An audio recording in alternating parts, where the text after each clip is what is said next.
who wrote an article talking about the Chicago Bulls' new front office potentially making a big splash trade early on to kind of set the tone and bring in star power. There's no doubt one of the biggest things that the Bulls have been lacking over the Acme era outside of functional, intelligent moves was star power. The closest thing they had to star acquisition was probably DeMar DeRozan, who broke Wilt records and had a great run with the Chicago Bulls, but was never really that transcendent star for the Bulls. No doubt that he rose the floor for the Bulls and he elevated them and won a lot of games for this team, but it never really got us to the place of really, the true star power that fit a timeline or anything like that. He was well over 30 in regards to that. And it was just hard and difficult to build a forward thought process with that, right? Like the Zach LaVine, Nikola Vucevic, DeMar DeRozan teams, they each had, pretty good seasons individually, but it was just never really cohesive, right? So in this thought process, it's not just about acquiring a star. It's about also acquiring a star that fits, gives you enough runway, and leaves you enough flexibility as well to continue to add to the team and really become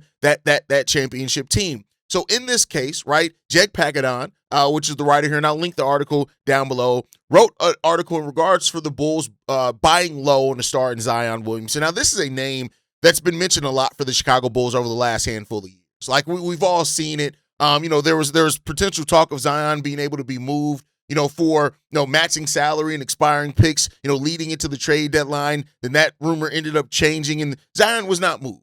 I think there's no doubt now too when you look at if the Pelicans really do want to make a shift with their roster, they're in a place now where they can legitimately do so, right? Like we heard Herb Jones could be there, Trey Murphy, we heard that he could be available, but you look at what they're building. Jeremiah Fears, a young player there. Derek Queen, a young player there. Yves Missy, a young player there. Herb Jones and Trey Murphy as well are fairly young, and then they even had Sadiq Bey really step up a lot this season. So does Zion Williamson actually fit their future, and are they now ready to move on because they have built a nice young crop of players, that they can do some stuff with? Now, it sucks that they gave up their first round pick in this draft to get Derek Queen because this ended up being a very deep draft, but it is what it is there.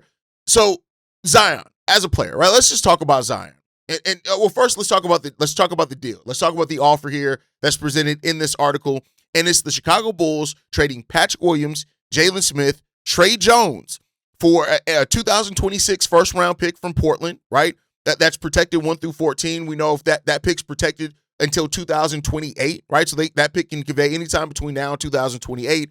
There it turns into a second round pick, a 2027 second round, a 2028 second round, and a 2029 second round pick. So you basically are getting Zion Williamson for P. Will, Jalen, Trey, 1 first round pick, and then 3 second round picks is basically the way that's working out. And then you get Zion straight up for that. Is that enough, right?